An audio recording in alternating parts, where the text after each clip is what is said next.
All right, so why are we here today and why are we talking about leads? SolarEdge is obviously an inverter manufacturer, but we wanted to start getting in touch with installers and understanding your challenges and your goals a little bit more. Here's a research from Folsom Labs, one of the companies we do a lot of engineering work with. We like to use them in a lot of our projects. They went out and did some studies, and I think this reflects what we're already seeing. So we want to kind of put this out here. What are the top goals in 2017 for installers? Increase leads, improve close rate, speed up processes, 1, 2, and 3, right? So right off the bat, we're seeing some indication that there's a desire in the market to grow leads, to improve close rates, and to speed up your processes. So joining me today, obviously, my name is Mike Roderson. I'm Director of Marketing at SolarEdge. Most of the time, I'm selling electronics and inverters. I don't spend every day trying to figure out how to grow leads and how to convert them, but Nico and Scott do. So I want to introduce our co-host today, Nico Johnson. Nico Johnson is a solar sales and marketing veteran with over a decade of experience. He's the creator and host of a popular weekly solar podcast, The Suncast. I highly recommend it to you. It is definitely on my playlist, auto downloading on my iPhone. He's a specialist in overcoming the challenges and providing solutions on how to grow in the solar industry. He's run his own solar companies, led market development for companies such as Trina and Conergy. He's also fluent in Spanish, so if we have some of our Spanish listeners on, he's a great resource for you. Scott Mueller is joining us. He got his start in PV doing installations in Berkeley about 15 years ago. He's been on the front lines of companies trying to reduce the cost of going solar. He is the co-founder of Solar Lead Factory. So this is a company specializing in generating sales opportunities for residential solar installers. I'll be hosting today. I'll be kind of sitting in the background running the Q&A. Our guest speakers will be taking the brunt of it, and we'll be doing a lot of live Q&A at the end of this session. So with no further ado, well, let me introduce one other thing. When we started this project, so Scott, Nico, and I started putting down ideas on paper, we realized really quickly it's going to overflow an hour. So we wanted to allow enough time for Q&A. So we're breaking this into 3 sessions. So we have part 1, which is today, October 13th, on a Friday 13th. Yes, we're stepping in front of that bus. We're going to focus on leads today and how to start generating growth at the top of the funnel. Part 2 will be November 3rd. This will be about converting those leads into opportunities and sales. Part 3 will be about revenue. So once you get the deal locked in, how do you maximize your revenue and your profitability on each of these deals? So part 1, part 2, part 3, October, November, December. Hopefully you'll be able to join us for all of these. If you can't, we do intend to record all of them and make them available as a resource. So Nico, let me pass it on to you to kind of kick things off. Excellent. Always remember to unmute, just like in Skype, folks. I am so thrilled that this has finally come together and really thrilled that you guys are all prioritizing this relevant and timely discussion. Mike, thanks for having us here today. Look, guys, we all have goals. We're all trying to grow our companies respectively. But before we could really discuss growth tactics, which is really the core concept of this webinar series, we need to really look first at setting the growth target that you want to achieve at some point in the future. There are any number of metrics companies will look at: revenues, profits, number or size even of total megawatts installed, maybe some combination of those. But really, for the purpose of our discussion today, we're going to focus on revenues, predictable, scalable, sustainable revenues. Now, with a clear focus on revenue goals, you can very easily back into what your project volume or profit or cash flow requirements will be to arrive at that goal. It's a good idea to start with determining what time frame you're going to be targeting as we assess the growth. And then first and foremost, you want to turn inward and look at your team, get feedback from your executives and on down through your team on their views on the revenue target that you're setting. Really hash it out and gain alignment. I've found that this is one of the key critical pieces for having everyone on the bus as you're trying to get towards a goal, especially if you're trying to scale aggressively and you're trying to really grow outside of your comfort zone. We're going to talk a lot about comfort zone today. So it's a good idea to determine that time frame. With the target established, your team can start to systematically consider the feasibility of the traditional sources of organic growth. by that, I mean no artificial growth stimulants, so to speak, not injecting capital from other directions here. Can you grow revenues by simply reaching out to new customers in your current market? We'll talk a lot about that today. By penetrating new geographic markets, maybe even taking share from current competitors, or looking at your profits and streamlining costs, making process improvements. If you guys stick with us through this webinar series, we're going to talk point by point on many of these, especially where they can help you increase your bottom line and really hit on your growth targets. Let's talk a little bit about the formula for growth rate, specifically as growth rate is defined. And you just really look at a period of time, and you want to think clearly in where you want to go. So let's say you want to go to 310 installs and you're currently at 205 installs. It's really simple. You take 310 minus 205, you divide it by 205, and that's your growth rate. So with this formula in mind, and let's take a relatively short time horizon here. Let's look at what are your growth goals for 2018. So we're going to throw up our first poll here, Mike. All right, let's get to that. So the poll question that we're looking at, what is your growth goal for 2018? And the answers that we have available to you, 0 to 25%. So this is essentially with market. Green Tech Media is estimating that the residential market will grow about 10% in 2018. So kind of right in the middle there with market. Moderate growth, looking at something around 3 to 4 times the market growth at 25 to 50% increase. 50 to 75% increase. Accelerated growth. Then we're looking at kind of aggressive growth. You're looking to double your business, which is going to outpace the market by about 10x. And then what we call hyper growth. So curious, as always, to see who's got their eyes set on hyper growth. So we've got about 25% of you have voted. We're going to leave it open for a little while to make sure that we give everybody a chance to respond. Yeah, and as Mike was saying, GTM expects the resi market next year to grow about 10%. So that's kind of how we've stratified this. Where do you expect to fall on that curve? The same, roughly, better, 3, 5, 10x. Really want to get a solid level set on what your growth target is. And it helps us as well to think through where you as an audience are looking to grow, where we can emphasize not just in this, but in the follow-on presentations and webinars. All right, so we're right around 57%. Give a couple of you a chance to respond here. Make sure we get a good demographic view. Yeah, if you were over checking email or you were on a Skype call with us muted, then take a look at your screen here. We just need you to click a button. We'll move right on.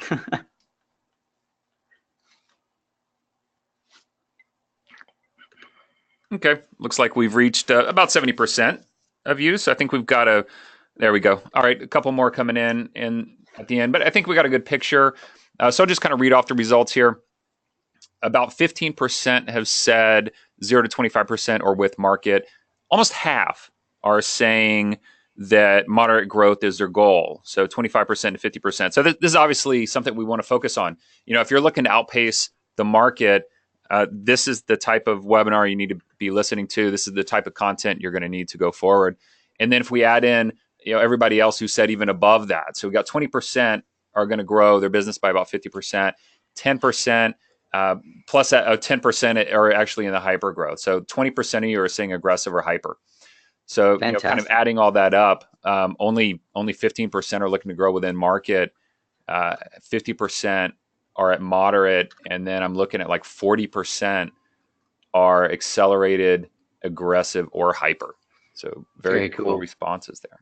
Well, you're in the right place. And I also want to point out, you mentioned that Folsom Lab study that we were looking at earlier. Folsom found that out of the respondents, the high growth companies have a lot greater needs, especially in their response to software tools and systems to support that growth. And that's something that we really hope to help elaborate on as we build out this 3 webinar series. Today, we're really going to focus on the core, the fundamentals, and the foundation of what is growth, what do you need to be looking at. And as you mentioned last time, the next we're going to build out on that. How do you look at conversions and metrics? And then how do you move from revenue to profitability and cash flow? All right, so I have the control now. There we go. Let's see. Am I supposed to be able to? There we go. Perfect. The keyboard works.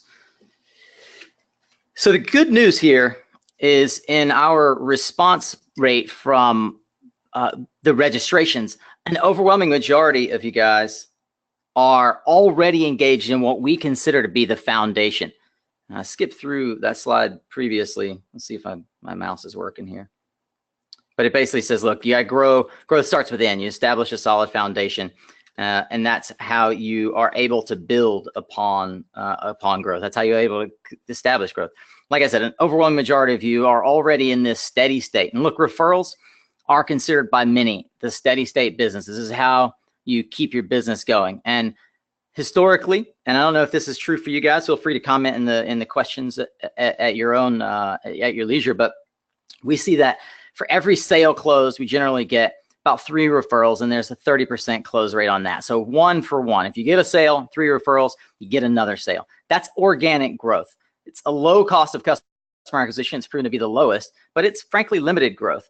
According to Solar Industry Magazine, referrals remain the most cost-effective way. Solar companies are paying somewhere around $500 for each referral, give or take a few $100s. Now, even a generous referral fee of $1,000, which some companies do offer, is only a fraction of what we'll see later as the customer acquisition costs that many are incurring. So we reiterate that a referral business is the foundation and the solid core piece of the business. But it can serve as a bit of a trap because you can get stuck in getting comfortable with referrals. And if you truly want to grow, you got to get out of your comfort zone. So let's see. This thing is responding a little slow, Mike. Sorry about that. I'm trying to get it to, there we go. So you got to ask yourself, is what you're currently doing working? So let's check on where we are here as a group. You know, these are the results, as I mentioned, of one of the registration polls. 7 out of 10 of you are already, as I mentioned, incentivizing referrals. You get it. You know, the question is what you're doing working? Yes, you're incentivizing referrals. Are you converting at that 1-3-1 ratio already? And if not, we'll talk a little bit about best practices for how to boost your referral business. 7 out of 10 of you are already hosting events. Again, the question is, are you getting the results that you need? How well is it feeding your referral business? And I think one of the core fundamental things that we've learned as we've just been thinking about how to present this information to you all is thinking through the fact that a lot of the strategies we're going to talk about actually serve to feed in to that steady run rate referral business. And so you really got to have that nailed down. Let's take a look at what are some referral best practices. And these are hallmarks, if you will, of a solid referral program. You know, first and foremost, you got to do a good job, not just on the pre-sale and the sale, but really nailing it on the installation. A lot of you guys, I suspect, have, I know that a lot of you are SolarEdge installers, so I suspect that you already have a very high quality approach to getting the installation done. But the customer experience here is the #1 key indicator of satisfaction. And if satisfaction suffers, frankly, you're less likely to get that referral. Second is, don't be afraid to ask. Like Gretzky says, you miss 100% of the shots that you don't take. And unfortunately, one of the big failures in a sales operation is that folks just don't ask and they don't have it trained in. So you want to, here's a tip, try right after they receive their first post-solar utility bill. They should be thrilled. Your customer should be in a position to be ready and willing to share with others exactly how well solar is performing for them. You know, staying in touch with all your previous customers as you grow can be tedious for the sales teams. So you got to operationalize it and try to automate it through software tools like your own CRM.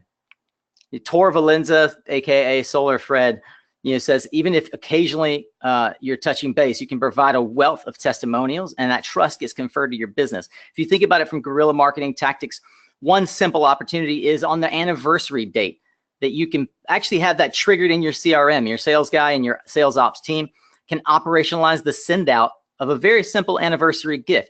It gives you a great reason to touch base at a specific given time and brag about how that system has performed over the last year, suggesting that they might want to share that experience with others yet again. You know, most installers give up on a lead within 3 months. Attempts to get referrals are only slightly a longer time horizon, sometimes up to about 6 months. But a study at the University of Texas a few years ago showed that the average time to adopt, that's the time that the customer first considers solar till they actually make a purchase, is about 9 months. Similarly, we've heard of solar companies, a lot of my clients, getting referrals from customers who've gone years earlier, they've gone solar. And so that it really takes a nurturing process. You want to make sure that you incorporate this into the nurturing and email program, and that it's really systemic within your organization to provide referrals. You also want to provide incentives and support for your sales team to really be able to make the ask. And one easy way to do that is that apart from incorporating it into your sales and marketing materials, you can provide solid tools and enable the team to be able to give third-party sort of tools, if you will, to track and nurture and educate through ongoing marketing like videos, blogs, seminars, the open houses that you guys are all doing, and even customer newsletters. Finally, I would encourage you to just create a sales playbook and train your sales team and your reps to consistently implement that piece, because it helps provide the good reputation that not only upfront lowers cancellations, but on the back end gets you the higher referrals. And you got to ask, what is your reputation worth? So we'll actually take a minute here and take a look. Let me show you a couple of quick examples of using tools that are already in the hands of your customers to improve your referral process. Smartphone engagement is one of the quickest and best ways that folks are engaging customers to refer these days. I highlight here an example of Sunworks PowerPay. That's one way to approach engaging customers using mobile engagement with their smartphone. So there's sort of the paid versus the quote free ways to empower the customer through paid. Obviously, you can use companies like getthereferral.com and others who will set up an app for you and help empower your sales team through mobile apps. Another way you should consider is, right here with a partner like SolarEdge, using your vendor's monitoring portal and hacking it to sort of become your own personalized business card. What you see here on the right is an easy way to just airdrop a picture from your SolarEdge monitoring platform and shoot that to any of your friends on any given day. So this is one of the things that in that sales playbook, you're training your sales team to really think about how they can re-engage, and even in your marketing programs through your customer newsletter saying, hey, have you thought about doing this? You should reach out and get your friends engaged. Another way is simply taking, again, from the SolarEdge platform, you can skin this site visual that is inside of the app, and you can rebrand it. And there's a whole, we'll have a bonus PDF coming out after this webinar where we include a blog that SolarEdge did exactly on how to do this, adding your logo, the back layer, adding the back layer of the image, uploading the image, and really converting this into a virtual business card. So these are a couple of ways that you can very quickly use the tools that you're already deploying as assets into your customer's home and into their lifestyle to help them share your business and their excitement about your business with others. I'm going to move to customer acquisition cost. I'd love to know if you guys really have thought about the customer acquisition cost. I see a lot of you have referral programs and parties. You got to think about, what does it actually cost to grow? And in order to really establish a growth plan, you'll want to determine a budget that your sales and marketing team can go after for that growth. This requires a clear idea of what it actually costs each time you want to go out and get a new customer. The customer acquisition cost is something we actually calculate absent the cost of building the project. So I want to make sure that you're not confusing the two. What you see is the number 284, which is kind of an established average on from GTM on what it costs to build a project. But we find all too often that companies are calculating their CAC based simply on the cost of a lead as well. And unfortunately, that will have a huge hit on actual profits and impacts the long-term growth capabilities of the company. And you really want to know, how much can you afford in order to grow? Let's see this. There's a lag here. Thank you for bearing with me. The gap in my audio and the lag in the slide. Apologize for that. So let's first clear up.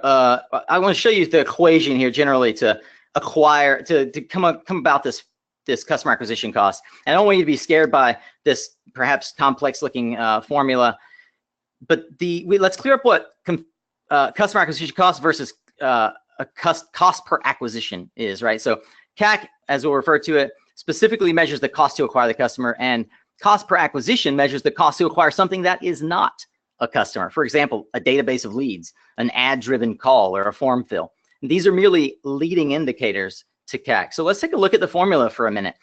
On the left, something I think gets left out all too often is the fully loaded CAC. A lot of folks will say, oh, well, I've calculated all my marketing expenses here, but they're leaving out the biggest piece of the pie, which is really how to allocate appropriately your salaries, overhead, and cost of tools.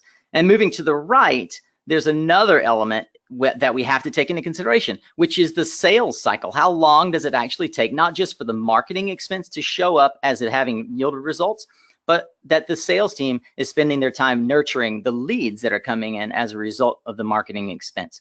So the opportunity cost as well is something that you'll want to think about just in the back end as you're rolling out a growth program. I mean, do you have the right people allocated in the right place? I mean, do you have your closers out knocking on doors? But let's think for a second about the sales cycle and how that affects the way that the CAC is calculated. Really what you see on the screen here is an assumption where N is the current month, that in 60 days, the marketing expense is going to bear fruit. And that is company dependent, right? So you guys are independently going to determine whether this fits your strategy or not. And then it's also assuming that the marketing expense is going to yield some sales activity in the month that it's spent, meaning you've got leads coming in and the sales team's working on them, and some in the next 30 days after that month, so over a 2-month cycle. So this formula, specifically how it's written, breaks the sales cycle down over the first month and the second month, and it pushes the return of the marketing expense out 60 days. And don't be afraid of these formulas. I actually have put this into a very easy to use spreadsheet, and I'll make this available to you after the webinar. But know that it's not enough to simply capture the upfront lead cost. You have a whole lot of other variables that go into establishing your baseline cost of getting new deals, thus predictable revenue in the door. And ultimately, getting revenue is the name of the game. Now let's look at one quick example before we move to our next poll. This is from GTM's recent US residential PV market study, and it's a visual representation of just how critical this error often gets reflected. Now, the one on the left, which is green, this is for purchased leads, by the way. So it's relevant to the topic today, but on the left, it's lead generation by way of purchasing leads from an outside party, right? So that green shaded area is what most people would call the CPA, cost per acquisition. And then the pink area, the commission, includes some sales ops. And on the right, the far right, that orange, the big scary boxes, this is a waterfall, guys, so it's not $5,000 in overhead, it's less than that, it's 5,000 minus 3934. But that's the sales and marketing overhead plus your back of house professionals that service the sales process. So with all that in mind, guys, I'd really like to jump into our next poll and ask you a question. What are your estimated customer acquisition costs? Do you know what your customer acquisition costs are? As Mike tees up the next poll, we'd love to hear how mature have you guys gotten in addressing this concern or this question within your own business. Clearly, you're here because you're interested in growth. So let's see, have you nailed this down? Are your customer acquisition costs less than 1,000, which would be spectacular? Are they more than 5,000? Do you simply not know? Take a moment, and if you're off multitasking, appreciate that. If you just come back for a second, have a look, click a button, and we'll be able to move right along here. Mike will share with us the data as it comes in. But this will help us get a level set, especially as an audience, on whether we have, you have a solid referral business, which we know more than 80% of you have said. So how many of you are calculating the cost of that referral business as well as any of the other things you're doing? I'll note as well, one of the things that we were impressed by is I think it was almost 50%. Is that right, Mike? That are using paid advertising as a part of their strategy. Yeah, that's what we saw from the registration. So more than I expected. So right now we're about 70%. So let me read through what we've got here. So the question, what do you think your customer acquisition costs are? So obviously these are estimates. We're not asking you to get out the calculators and the accounting software. About 25% are saying less than $1,000 per sale. I've got 37, so nearly 40% are saying between 1,000 and 3,000. So kind of in line with the number that was shown previously. I think 12% actually about 15% are showing 3,000 and above. So 12% are 3,000 to 5,000, 2% are greater than 5,000. About 25% are honestly, I think, admitting they don't know. Which is great. Hopefully, we've been giving you the tools to answer that question in the future. So I'll go ahead and close that poll. Yeah, I think that's actually, I mean, it's really illustrative. 1 in 4 aren't quite sure of customer acquisition costs. And look, I just want to encourage you that you got to start there. Let's nail that down. You're going to learn some tactics here, how you can build on that foundation. But you can take this back out with the spreadsheet. You're going to be able to easily calculate that. And you should really take some time away this week or this weekend and focus on thinking through what is your customer acquisition cost. With that, I'm going to hand it over to Scott. Great, thanks, Nico. Glad to be on with you guys, and thanks, Mike, so much for putting this together. Of course, thanks to all the participants for participating also in the questionnaires and the registration and on the polls. It's super great to interact with you in that way. And of course, thanks to GTM and Folsom for some of the great work they've done in exploring these questions. I think this is fantastic, and the way we've kind of come through both the referrals and looking at the costs are really critical things to the questions that we always ask prospective customers is, do they have a referral program in place? And are they thinking about their costs and how to get to profitability on each job? The referral piece is, as we know, critical to any business that's in construction or just any business in general, really. And of course, like getting to profitability and knowing your costs are two important pieces. So when I hear that people have a good referral program and a good reputation, it gives me a lot of confidence that they know what they're doing and that they can kind of leverage this additional growth to their maximum potential. And of course, if you're not thinking about, everyone's thinking about profitability, but really getting to that cost piece and understanding what is available for you is really important. So what is your biggest obstacle to growth? This is kind of a fun little slide. If you do what you've always done, you'll get what you've always gotten. So we see a lot of people here wanting growth.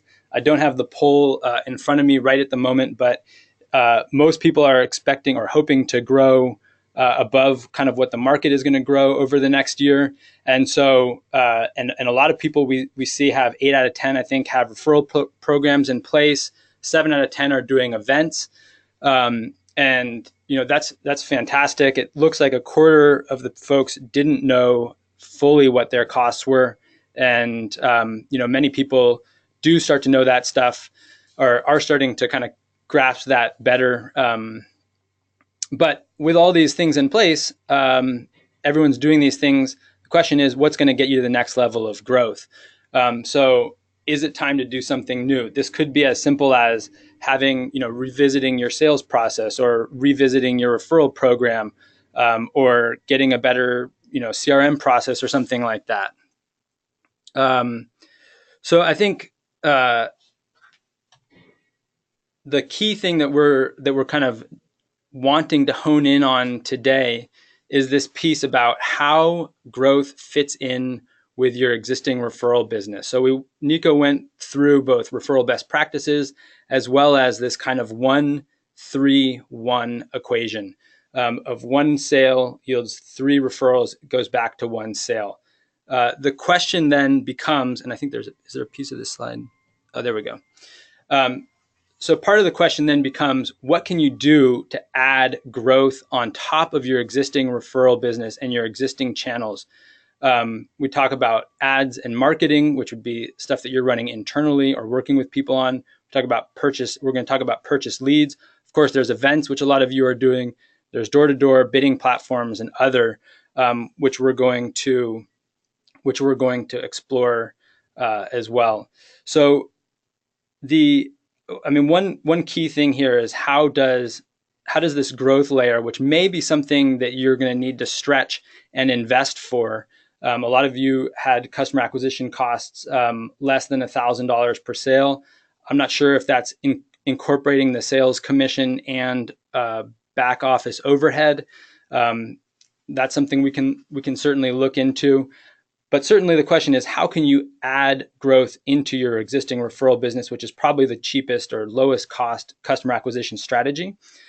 So one just kind of like anecdotal story is I was talking with a customer the other day who, on one of the leads that they had gotten from us, went into the home of the lead to sit down and take the appointment.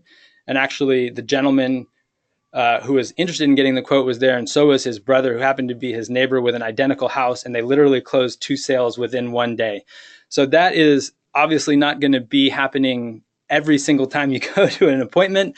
It's just a story to illustrate that through adding sales, you can also add in growth. So I talked with another customer yesterday and asked him this question: do you know if leads that you're or sales that you're generating through kind of growth strategies are feeding back into referrals?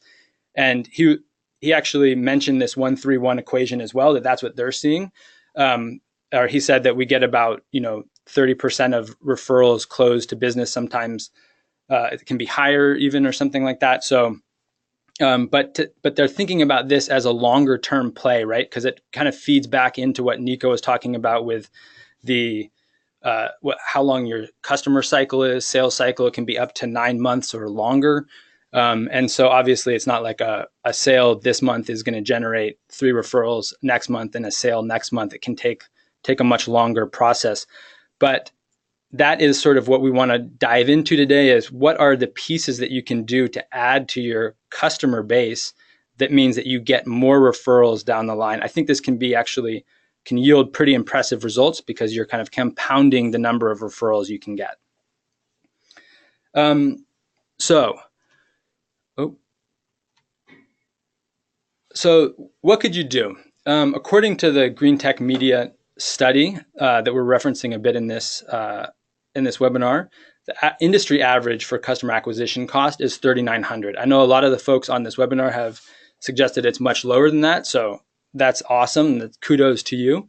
And so I think, I guess like probably what is that, 60+ percent said that it's less than 3,000, and only 15%, about 15% said higher than 3,000, and a quarter of the people don't know. But let's use 3,900 for the purpose of this example, and we can kind of like whittle that down as well. So if that means, and we'll go into this in a second a little bit more, but in the pink and orange columns from Nico before, the commission plus the overhead is about $1,700.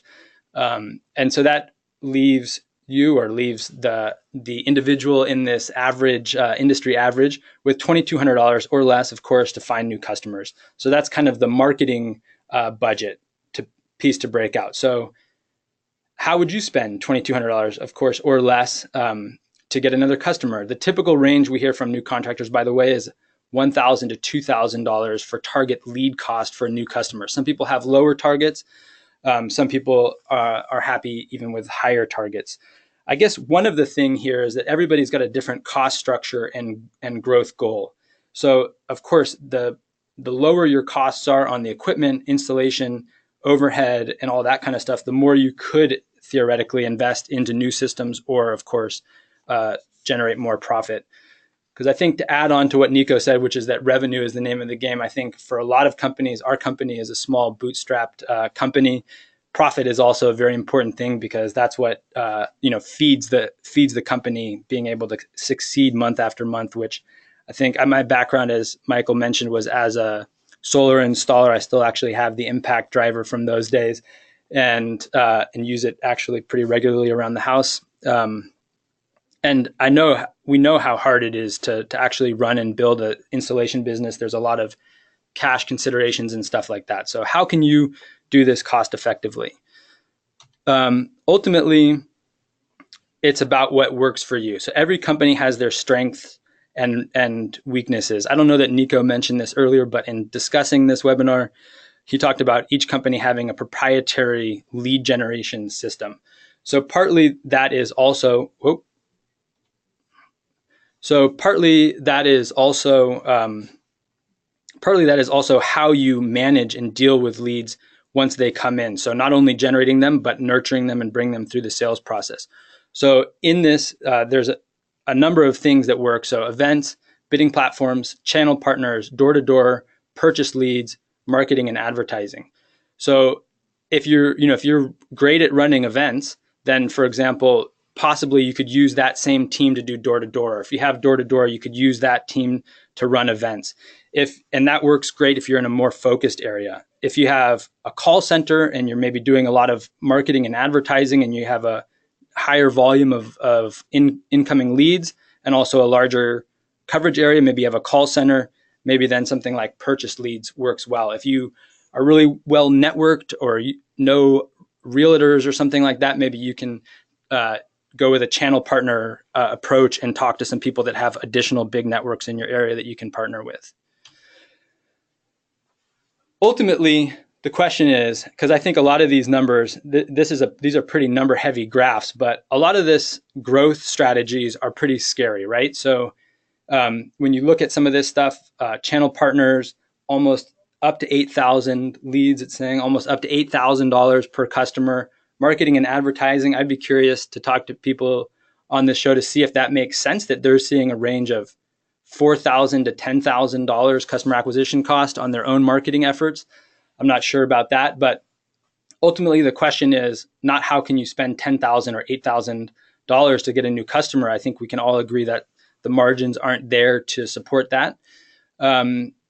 And so the question is really, how can you do better than average? How can you drive the diamond down, this little blue diamond? How can you drive down the cost of whatever your strategy is, whether it's your own referrals or some of the growth strategies that we're talking about here? How can you be best in class? So some high level recommendations are to pick 1 to 2 approaches at a time. So I wouldn't advise trying to do all these things at once. You'll probably get lost and potentially it'll cost a lot more. And again, like I said in the last slide, leverage existing strengths. So if you're good at getting on the phone with people, then a higher volume strategy might be great. If you're more expert in face-to-face, then maybe you can leverage some of the face-to-face approaches.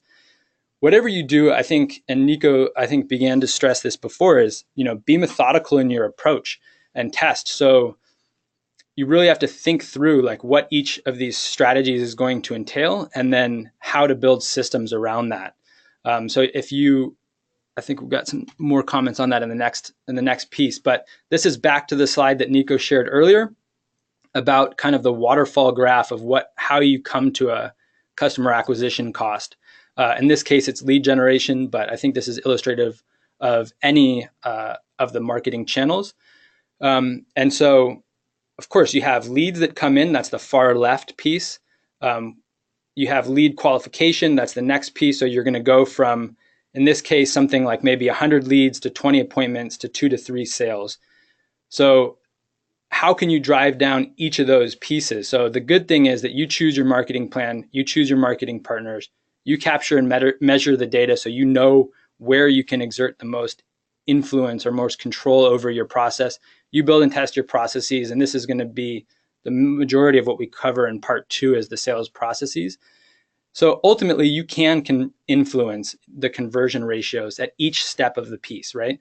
And this is important, again, for something like paid leads or your own paid marketing where there's higher volume. It's a different process than a 1-3-1 of referral where you're talking to 3 people to get 1 sale. And that person knows of your company, has probably gotten a glowing review from a friend, somebody that they trust. And so with paid leads, or even like Michael will talk about with paid marketing, you have a lot more people to talk to get into those qualified appointments and then, of course, into the sales. So I think we'll talk more about that in part 2 of this webinar, but that's really critical to think about. So this is just the last thing is that I'm going to talk about is a real world example of paid leads. So this doesn't happen overnight. Again, this is leveraging strengths. This is working processes. This is driving the diamond down. And one key piece here, this is a customer of ours in the Southeast that has coverage in 4 different states. And you can dissect this graph later. I'm happy to talk to anybody in detail about this.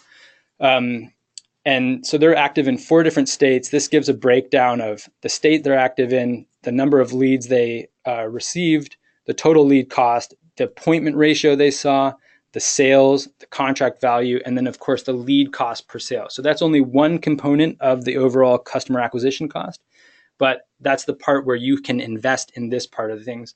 Of course, you can invest in driving down your overhead for this as well. So this is a pretty dialed in sales and marketing team. They also actually have a lot of add-on sales and products that they offer, energy efficiency, hot water, other things like that, which we'll talk about in part 3, which is really how do you drive profitability on each project. So with that, I'm going to pass it over to Michael, and thanks so much. Thanks, Scott. So real quick on the paid ads, I was personally quite surprised to see as many people responding in the registrations on paid ads. So we kind of added this in late, as it were. But I think when people think about paid ads, a lot of times they're thinking about Google AdWords and just asking the industry, talking to people who do multiple channels. Facebook seems to be the one that's giving folks a better ROI right now than just a plain Google AdWords. So SolarEdge has been participating in Facebook ads. We've been reaching out to homeowners, just trying to get the words out. Obviously, most homeowners don't even know they have an inverter, so we're trying to kind of turn the tide a little bit on that. They can be very good if you know how to use them. I think that's probably the first sentence that we need to look into. We went out and got some consultants to help us build our outreach. It's powerful mainly because you can target.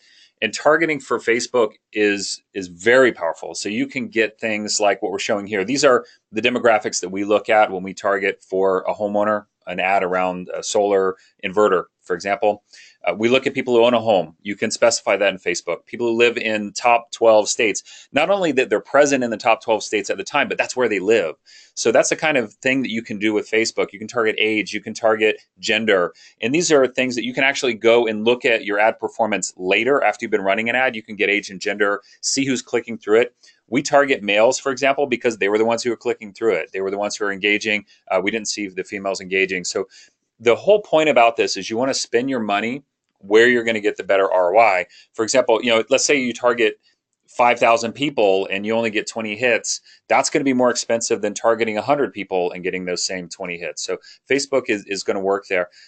Interest and exclusion. So that's something else. You want to add that on. A solar related interest is pretty simple. You just look for anything around solar power, solar panels, list out a couple solar companies, maybe some hardware like solar inverters, solar panels, modules.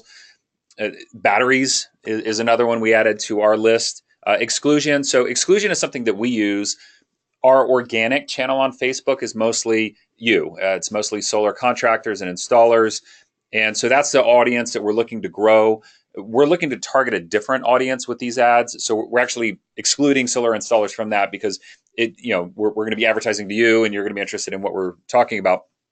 But we'll have other channels to do that. So we want to spend our ad money targeting more homeowners and people in that channel. So that's an example of how to use an exclusion. That's not the whole thing, though. Retargeting is where you really want to go. Everything about Facebook, everything about online ads is about building a funnel. So your initial ad may be a video. Facebook allows you to measure how long somebody watches a video. So if they watch a video for 3 seconds, you can retarget them with other content. If they watch a video for 10 seconds, you can retarget them with even more richer content. And the idea is to build a chain of events that lead them into filling out a form and then eventually becoming a customer. They also have off-site partner activities. So you're not just showing your ads in Facebook. On the right, I'm showing you an example. I was checking some college football sports scores on a Saturday. I wanted to see how my teams were doing. And lo and behold, pops up the SolarEdge ad. I was like, all right, I got to take a screenshot of this, right? Thinking of solar, are you ready with the right questions? SolarEdge. So that's our ad. It's a video. It's going to run in the background, and it will show up on other apps and in other channels. So that's something Facebook is building out, a partnership network. And if you think about this from the point of the homeowner, I'm not spending a lot of money on this. I'm not branding everybody who goes to this app. I'm only coming after the people in a retargeting sense who've already engaged with me on Facebook in some other way. But for those people, it looks like I'm putting a ton of money into ads. It looks like I'm investing a whole lot in my channel. But that's a personalized experience. And that's what this audience approach allows you to do. Web page pixels, we could spend an entire hour on setting up a web page pixel. If you're interested in finding out more about that, reach out to us. We can kind of get you some guides on how to do it. There's a little bit of programming there. The point about a web page pixel, and this is kind of a funny story. I was going to put a cartoon in about this, but if you are, for example, going on Amazon and you're trying to buy something, or maybe you go to the GoPro site because you're interested in looking at GoPros, and then you start surfing somewhere else, or you go onto Facebook, or you go on other web pages, you're going to start seeing ads that say GoPro on them, and whatever it was that you were looking at Amazon, you're going to be retargeted by those companies. What they did, especially in GoPro's case, because I'm living through this right now. We're looking at GoPro cameras for a video that's coming up. I went on the GoPro site, and now I'm seeing GoPro ads in Facebook.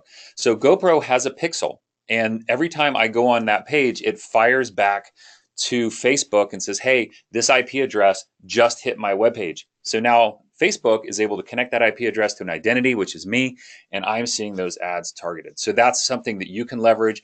It sounds complicated, but once you actually see how to do it, it's not that complicated to set up. There are some things about A/B testing. So if you have a large enough demographic, you can do what's called A/B testing. Essentially, you're just creating more than one ad. You're going to run 2 or 3 ads to the same audience, and after about a week or two, you're going to pick the winner. So that's called A/B testing. It's very simple. The one caveat around that is don't start Monday morning and expect to have results Monday afternoon. Facebook is going to allocate the impressions for that video to where its artificial intelligence thinks they're going to play out. And people are going to look at their iPhone at night. They're going to look at their iPhone on the weekend. Our advice is to at least wait a week, preferably 2 weeks, to get the weekend traffic, to get the evening, and to get all the days of the week kind of in there to compare the 2 ads. You don't want to call the ball too early, so to speak, on the ads. You want to let them ride for a little while. Expectations on click-through rate. So these are not referrals. You're not going to get a 30% click-through rate on these ads, especially in the B2C channel. You might have stumbled across a YouTube article or a consultant who has a white paper and he's talking about getting 50% click-through rates. No, it won't happen. It won't happen because you're going after a B2C channel. What they're talking about when they've got a 50% click-through rate, they've got an organic audience, people who are passionate and follow them every time they post something. Yeah, maybe. But you're coming after a B2C channel and you're coming after cold traffic and now you're trying to convert them. So 1% click-through rate might be okay. So with that, keep your Facebook active. You may be hitting 1,000 people. You might get 10 clicks a day. You might get one person to fill out a form. But if you do that every day, it's building in an alternate channel for you. And after time, you'll be able to refine that and grow it. But keep it active. Keep constantly changing with Facebook. That's the other thing you can get caught with. Let's say you hire an intern. He sets up your Facebook and then he goes back to school. About 3 months later, I guarantee you Facebook is going to change something in their algorithm. They're going to change something in their demographic search, and your ad is going to brick. And that's going to be the end of it. I'm living through that right now. They've changed some things on the demographics, and I get an alert every time I go on there. Error, your ad will not be shown to these people. So pay attention to that. Facebook does change its policies constantly, so you need to keep up to date with what they're doing. It also opens up new opportunities. So Facebook is creating new channels all the time. It's just a good source. It's a good way if you're going to focus on 1 to 2 things and you want to focus on online advertising, definitely look at Facebook. It's a rich experience, but there are some things that you need to manage. Last thing is keep the IT flowing. Make sure the pixel is firing. So that's the terminology. Make sure that when people go to your webpage, that information gets sent back to Facebook. That can break from time to time. Also check that your forms keep working. There's nothing worse than paying money to send somebody from a Facebook ad at a 1% click-through rate, and when they get to that landing page, the form doesn't work, it gives them an error, or it doesn't even show up. So keep an eye on your IT, make sure things are still running, and effectively channeling people and pushing people down to fill out that form so that you can call on them. Excellent. Are we covering this one? Great. So, I think one of the key things, this is just some overall takeaways, is how to avoid problems in the different pieces. So I'm not going to cover all of this, but as a solar contractor, do you have the systems, process, and people in place to tackle these strategies? If referrals are 1-3-1, marketing might be 10, 100, 20, 2 to 3. So are you ready? Paid leads. Who is your lead provider? Are they transparent? Are they willing to set and work towards goals? Are they generating, aggregating? Both can work. You just probably want to know. Paid marketing. Who is running the campaigns? As Mike mentioned, is that person your brain trust on that? And what happens if they leave?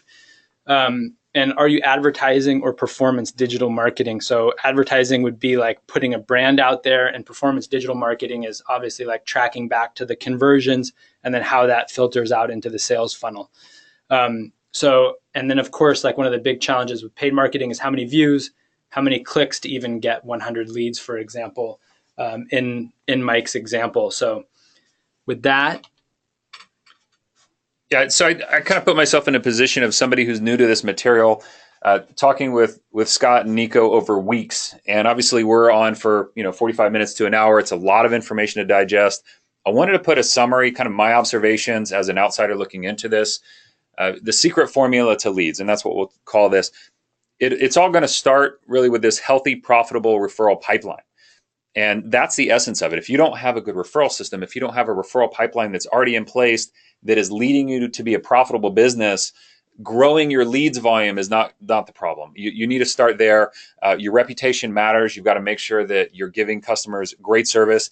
I did have a comment that came in. I think, Nico, you recommended sending them a year in an anniversary letter. So a year in, you're going to remind them, hey, we installed your solar system, and don't you love us? Well, they got to love you, right? So if they don't love you, then that's not going to work as a strategy. So if you're able to keep good customer service for an entire 365 days out of the year, that's the type of business we're talking about. That's where these strategies will work.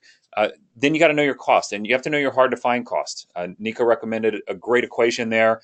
I'm seeing some traffic already on that. Say it's a very clean way to sort of analyze it and look at your total costs, and then know, based on those costs and based on your pricing, what can you afford to grow?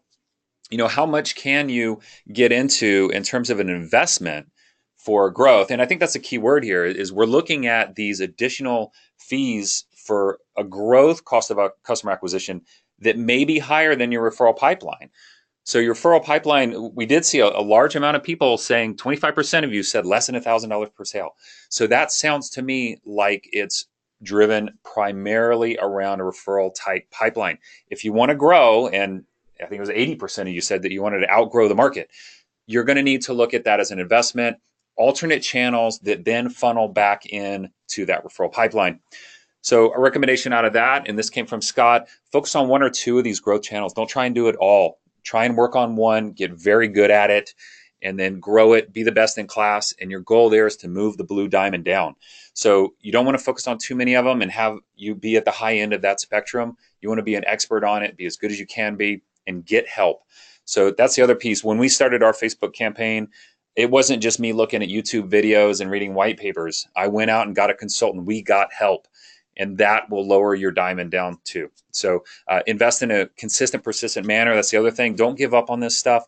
A lot of these channels take a long time for you to build a brand. Somebody's not going to see your logo, click on it, fill out a form, and buy a solar in the same day. It takes time. They need to get comfortable with just the color of your brand.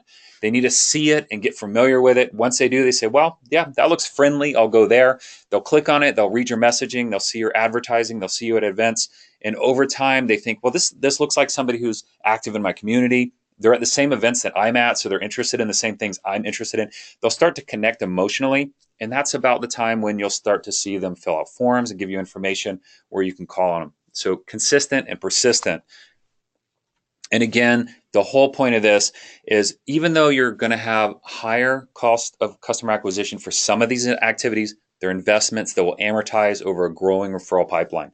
So that's what we're trying to create here. That's the secret formula that we're talking about. Healthy, profitable referral pipeline. You're going to invest in growing those entry customers who are going to refer their friends. We're seeing on average about 2 to 3 cycles of this a year. So if you refer somebody, or if you get an installation in January, they're going to refer a friend. And then somebody's going to go solar. They're going to refer a friend. Somebody's going to go solar. So you can see 2 to 3 deals just from that initial entry deal in a year. So great piece of advice there. We are coming up on the questions. I do want to spend a little bit of time on this. So Nico and Scott are going to stay on with me. We're going to fire through some of these questions. Man. What an hour. That was so action-packed. I feel like I learned, and I sat through the whole 3 weeks of planning this. So I think that this was an initial one. We'll start here. What is a sales playbook? And I think, Nico, that came up during your presentation. You want to tackle that? Yeah, absolutely. Yeah, I mean, this is old school, right? This is literally having a plan for how your salespeople approach the customer. It is everything from your scripts on cold calls or customer warm calls, following up with leads, all the way through to the way that they engage with both, if it's residential family, the husband and wife. The playbook is literally, if you think back to sports, guys, this is exactly how a coach calls plays when you've got a team going out to face their competitors. And it's illogical that you would expect that your sales team just wing it. And that of course, every salesperson is going to have their own methodology, their own personal approach, and their own craft of how they feel comfortable doing it. But as a sales manager and as an executive, you got to be constantly meeting with your sales team, walking them through strategies.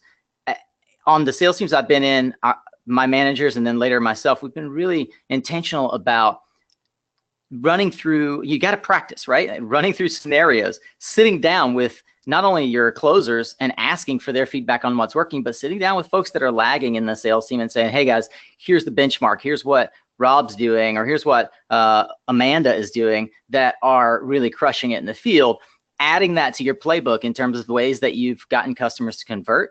And again, it's everything from how many days you wait until you call a customer again. And these are just standards that you set for your sales team so that you can have metrics to point back to and help guide them along the process of becoming a better salesperson. And Nico, what is that physically? I mean, are you printing that out and laminating that? Is that like some people do? I mean, a modern version of that would be a back office PowerPoint deck that kind of sits in Salesforce, God forbid if you're using that, or that sits in your Dropbox or G Suite. Hopefully I didn't offend anyone that's still using Salesforce. Lots of you are. Yeah, but then again, I mean, old school, I have playbooks that we created, not just solar, but they're physical, like laminated binders, right? It just says what to do when, and it has physical scripts written out. I think that almost every inside sales team I've ever worked with, and this is where it's really critical for the inside sales team, they've all had physical printed binders, because you never want someone to be distracted by what's going on their computer, except clicking that call button if they're going to call someone, or pulling up that email account. So this is everything from templates, email templates that you can save now in your software, but I've seen it printed a lot of times, right? So you got the physical print of exactly how you're going to engage with the customer, ideas. And here's a big one. The sales playbook often has overcoming objections, right? What if the customer says X? Here's my 5 responses, right? And a good sales trainer and a good sales manager is going to have that in place so that they know how to coach those on their sales team who just aren't hitting the metrics. So I've got a couple really good questions in here. So what's the best place to start a referral program? Well, I'll jump in real quick. This is Scott here. I mean, I think the best place to start a referral program is out of a strong reputation and happy customers. So I think that that's the bedrock to making referrals work, right? Like, we're thinking about friends referring friends. So if you do a great job on their install, then that's like the seed to the beginning of a referral program. So I think it really starts there.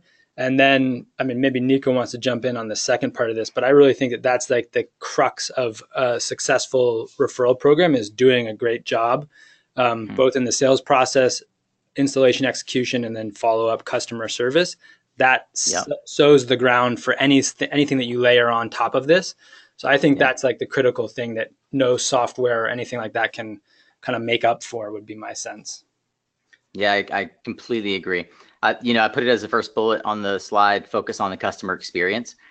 And the customer experience, if you guys are familiar with the customer journey from coding speak or software engineering speak, it really focuses on understanding where the customer is going. And the sale is not the end of the business deal unless you are just an intermediary where you're installing for others, right? If you own that customer, the place that you start is sitting down with your team and looking back to actually quantify how many referrals you've had thus far, and asking seriously, are we getting referrals because we are doing things right? Are we getting lucky?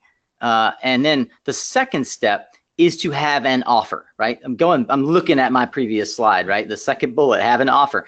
So many folks who don't have a good referral program is simply because they haven't taken the time, or they're afraid to have an offer. And it costs more to not have an offer than to have an offer that costs you too much, or what you perceive as too much. So I would suggest, literally, like, you want to A/B test this, as we say in marketing, but just go ahead and take what the market already does, but something between 500 and 1,000. Let all your customers know that for every deal they refer to you, you're gonna thank them, and you can be creative, but you're gonna thank them monetarily, either by sort of paying their electric bill for them, or just literally sending them a check, cash, right? And the third is training your sales team on how to activate that offer, right? So those are the three core pieces. Understand that your customer's experience is going to dictate whether or not they're likely to refer you. So you got to nail the install and the customer service afterwards. Have an offer and a price that you're comfortable with, and then train your team to give the offer.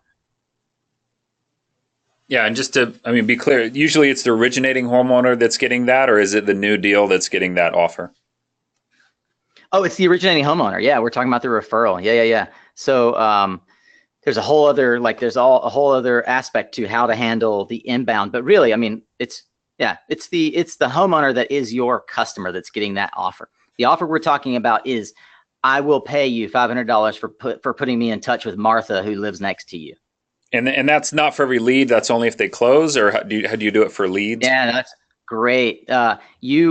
Some folks actually incentivize. This is where the math comes in. You can break it down where you incentivize someone for simply sending you a lead. Now, most residential homeowners aren't going to try to game that system, but for the most part, we're talking about you will pay someone if their lead converts to being a customer, right? So that's the bedrock, the 90% of the way this works. And there are, if you want to get creative, I have a business right now where we incentivize people to simply kick us leads. It's our job to convert them. You get paid just for sending us deals. So there's certainly ways that works across the spectrum. Okay. And then I think maybe one layer on there is, in some ways, human beings are coin-operated machines. So if you want your sales guys going out and closing these deals, make sure that your compensation package is tied to a referral program. So good quality installation, have a dollar amount that you give to the originating homeowner upon close of that sale and installation for that new customer, and compensate your sales guys for referrals. And I think those, if you have that, you basically can kickstart it, and then you'll just get better from there. This is a crazy idea that just popped in my head. I wonder if there's like a spiff for the actual install crew too. Oh yeah. Totally. Yeah. Just so that they're motivated to, be courteous high quality, right? High quality when they're doing There's it. No doubt about it, Scott. Not walk in with muddy shoes to use the bathroom and stuff like that. Yep. So the install crews get their operational bonuses, but they get bonused by independent third-party folks that go around and check post-job installs. So 24 hours after a job's been done, someone will swing by like a secret shopper, and they'll just look to see how was the house left, right? Was there trash left? Did they stuff, and I've seen this, guys, did they stuff the homeowner's trash can full of all the cardboard, or did they take it off with them, right? Like, think about it. It's happened, guys. And I've seen 24 or 48 hours later, pallets still on the front lawn of the customer's yard. No yards, no lawn sign, no door hanger on the neighbors around the neighborhood. Whatever your program is, if it's implemented correctly, it can be done not by the salesperson, but by the installation crew. You can actually have your installation crew trained that while they're there, one of them gets down and goes and canvasses the neighborhood with door hangers.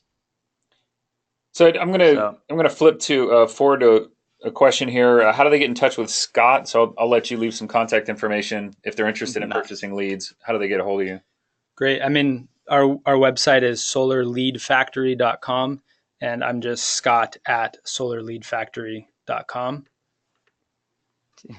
I can't tell you how many times I had to ask Scott for that. We've been friends for 15 years. It's not Solar Lead Factory. That's people outside the sales industry ask me that. Lead Factory, huh? Nice. So I had a thing that occurred to me, Mike, on the sales playbook. Just one quick thing. I would recommend any sales manager, if you're serious about helping your sales team close, go get a book that, in my opinion, is one of the sales Bibles. It's called The Little Red Book of Sales by Jeffrey Gitomer. The guy is a closer, and that's all he focuses on. And if you're a sales guy and you read that book and you can't close more sales, then you probably should look at another field. So there's one little tidbit. Like, if you don't have a playbook, go get The Little Red Book of Sales by Jeffrey Gitomer and give that to your sales team. Okay, I've got another question. I know you guys have opinions on cold calling, so we'll just open up. The question is, does cold calling work? And let's leave it at that. And should a manager help and give them lists and make calls for them? So does cold calling work? Scott, I'll let you run on that one. Okay. Well, I think that in residential sales, so residential solar sales, you have to be pretty careful with cold calling. There's a bunch of rules and regulations around not.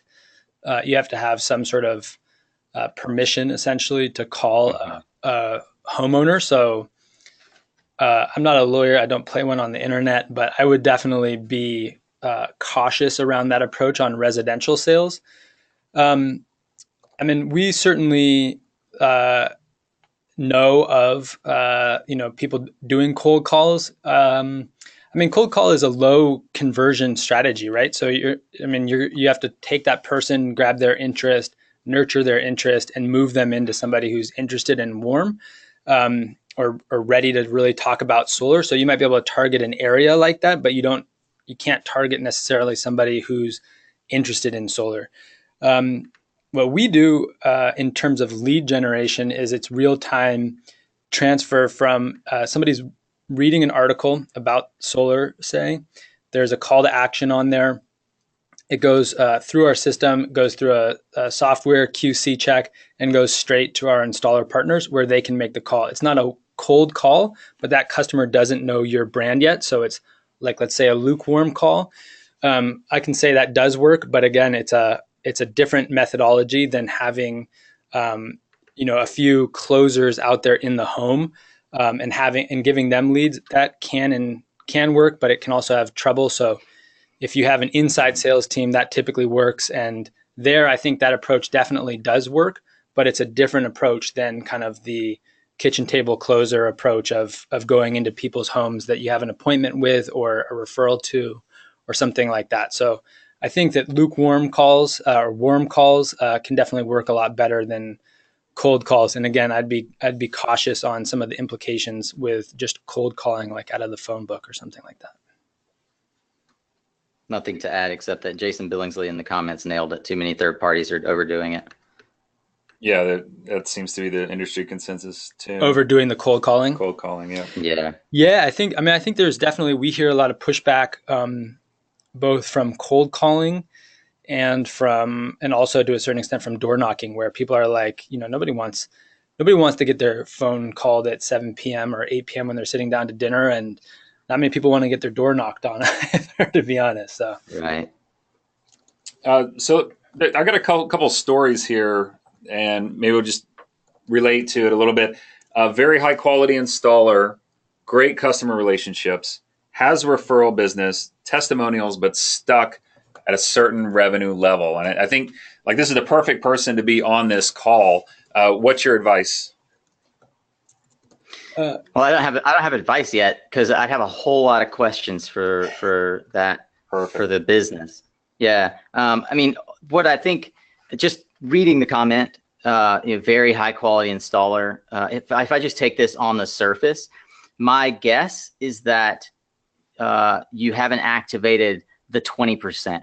You've probably been focused really well on customer experience. High quality installer tells me that like the fact that you promoted that as part of your ethos tells me that you're really focused on making sure that your customer gets what you told them and more, that you exceed expectations. And I'm guessing that the reason you're on this webinar is that you want to know how to extend beyond your referral business. That's exactly what you would need to do. The question is often tailored to each specific business, because it depends on what sort of staffing you have, how big your company is, whether you want to be a regional player or a super regional or like a Western region player or an Eastern region player. So for the person posting that question, I'd have a whole lot of follow-up, more insight. And if you want to post a follow-up question that gets more specific, we'd be happy to jump in and dial down. Yeah, I'd say you're ready for the middle part. I mean, you got the first part nailed. If I'm taking your comment at face value, first part done.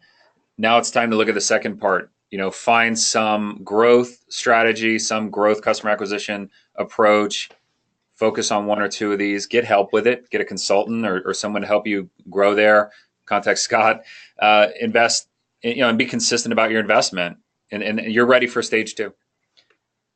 I would agree. I mean, I guess my main question would be, the first question I would ask is, what state are you in? Yeah. I think that there's some states are harder to grow in than others. But yeah, like Nico said, I think there's a lot of follow-on questions that would be good there to really understand what's going on and where the kind of first steps are, right? Because that's often, we talk about that as running into the ceiling, right? Like things are going great and then you're running into the ceiling, and now all of a sudden you've got a lot of options ahead of you. And the kind of question is, how do you organize those things and layer in the system? It's not just leads, it's also systems to support that growth, I think, at that point. So I'd kind of pivot on this one a little bit. The rainwater collection business, you'll have HVAC businesses. You've got companies that don't do solar as a primary source of revenue, but do it as a secondary source of revenue. The same thing could be said if you're doing solar as a primary source of revenue. What are side businesses that you could look at getting into? And oh boy, this is your wheelhouse. Well, we're going to lead into that more in the revenue portion in December. But I think leveraging a referral pipeline across multiple businesses is another avenue where guys are able to see growth. So I mention it now because it's, rainwater collection business. That's primarily what they do. They do solar also, but they're bringing in referrals from one business to feed another. So they're looking at one customer and he's basically referring himself. It's like, oh, you do this. Okay, well, will you also do this for me? So if you're already establishing a good reputation, you have good quality service, that you've established yourself as a company that this homeowner or this client wants to work with, they want you to do more stuff around the house. That's a hard thing to do, is qualify a supplier. Yeah. So once they've qualified you, and I've been through this plenty of times personally, once they qualify you, they want to use you for more things than just that one initial offering. Can I just jump in here too? I'm going to refer back to some of the stuff I've learned over 52 episodes now of producing a podcast, thinking about this topic of how do you grow a solar company. It's exactly what we talk about with all of my guests. And I try to find interesting ways to approach the topic. And one of the things that stands out to me, and I know there's another question here in particular for Massachusetts that I was writing some thoughts on how to scale in that market. But you guys have been on this call for 80 minutes. Here's a little a piece of advice that I learned from one of my guests. Think about how you can get in the door. What we're going to talk about in webinar 3, which I hope you come back for, is additional revenue streams and revenue lines. But there's a way that you can actually create a revenue stream that is going to get you in the door, right? So think about this as a gateway drug, if you will. So I would encourage you to listen to the full explanation of the Smappy product, and forget the name. They're out of Europe and they're a great product over 80 countries. But Stéphane Grosjean, the founder of Smappy, said in his interview that he believes that one of the easiest ways to actually get new customers is to take his product. Of course, he's got some self-interest here, but take his product or something like it that is a smart home product, that is an easy sale, that's $200 to $300, right? Like, this is what I mean by a tripwire, by creating a gateway drug.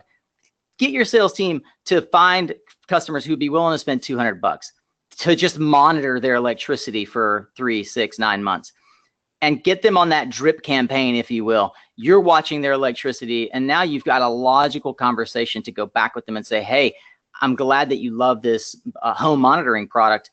We would love to show you what we found in the data from your home electricity usage and how we think we can optimize that for you. And that could be any number of other product lines, including solar, including rainwater collection, including lots of different things. So I think we're kind of getting up on 11:20 here. I want to wrap up, but I think one of these I've sort of left to the end. There are companies that are writing in, having questions. They don't hire sales staffing. They've got great engineering capabilities. They're able to run their business and do the supply side things. They're able to go out and do the installation, but they struggle, and they haven't hired salespeople. And it seems like the business model may be a little bit different, but they are looking to grow. Any advice for that type of structure?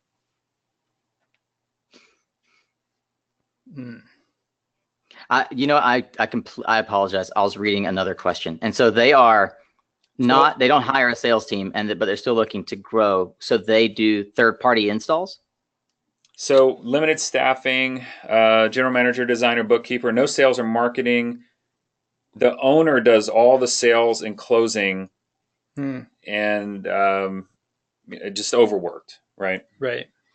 Of course. And so the reason the owner is overworked is one of two things. This is a startup sort of mentality, the owner has a perception that either they don't have the cash to hire someone, or and I've been stuck in this, I'm the only one that can do this, or nobody can do it better than me. So without making any judgment on like why you guys are deciding to have a business model that is lacking a sales and marketing arm, my advice would be figure out how to optimize and automate the processes. So sales and marketing doesn't have to be something that you pay someone $50,000 a year to do. You could pay someone, I mean, selfishly, you could pay someone like me to work on your marketing automation processes so that you have a drip campaign, so that you understand how to set up a newsletter, and you can create passive lead generation methods internally, and you can automate your sales process through using HubSpot or some other CRM, drip, etc., where when someone fills a form, you don't have to be the one who's always creating the email and going and finding that template. It's already automated for you, and it walks someone through a sales cycle up to a point where you need a human interaction. So that would actually give you a bridge. But if your true endeavor is to try and scale, you want to first hire a marketing consultant or someone who's going to help you fix those pieces that you can optimize and automate, and either outsource or then hire someone from the increased revenues that you're forecasting. Nico, that's really great stuff. I just throw in one quick book recommendation, which is Work the System by Sam Carpenter. It's like basically this exact story, I think. So fantastic book, and maybe give you some bigger picture kind of thoughts on how to tackle this. And obviously give Nico a call too. We're gonna talk a lot about some recommendations from a book in particular that, and I'll do another selfish plug, but it's really unintentional in that you either will or won't listen to my podcast. But if you listen to today's podcast with TJ Kanchashevsky at Innovative Solar, he addresses two questions that I see here. One, he addresses something we're going to talk about in the next episode, or in the next episode of this webinar, which is process, specifically from a book that is recommended by so many founders I know, and it's Scaling Up by Verne Harnish. So if you institute the Rockefeller habits in your business, you will have a healthy business. So I encourage you to think about the Rockefeller habits. You can listen to TJ as he talks about how he's implemented some of them. Several others have mentioned it on the podcast.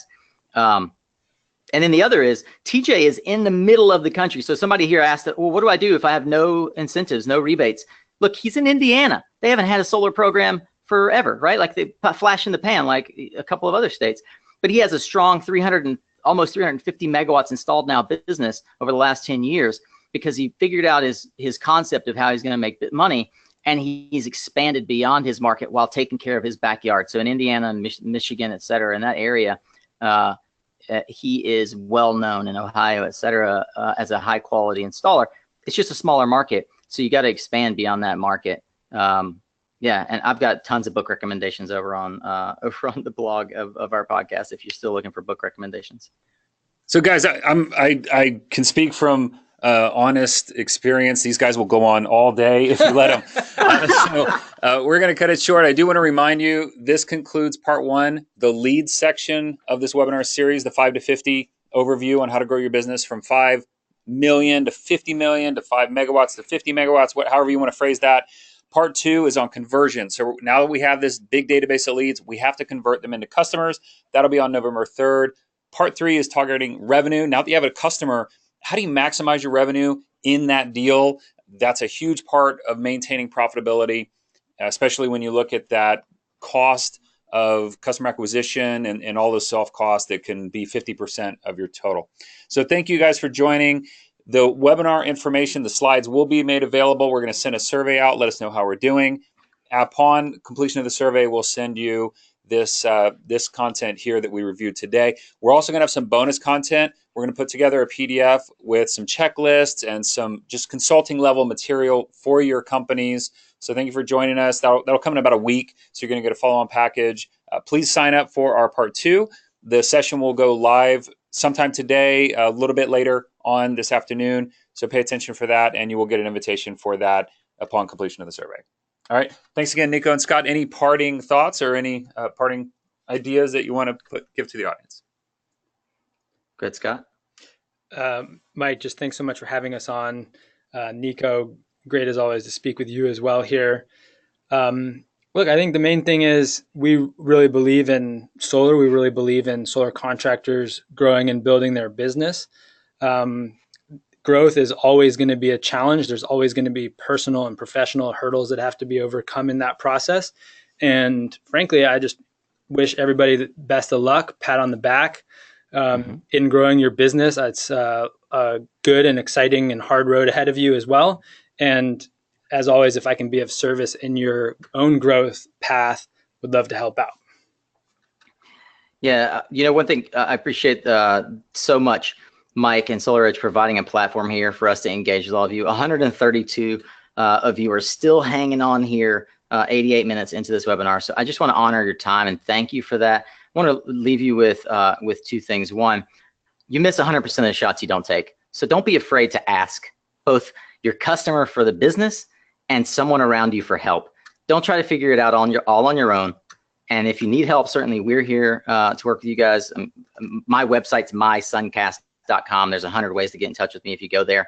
And I just encourage you guys, if you're here, it's because you're serious about personal and professional and company development. And that is the first step. So congratulations on taking this step. And if we can help you, then we're more than happy to. And we really look forward to getting into the next two topics with you guys. All right. Thanks, everybody. Have a great Friday. Have a great weekend. And we'll talk to you again in November.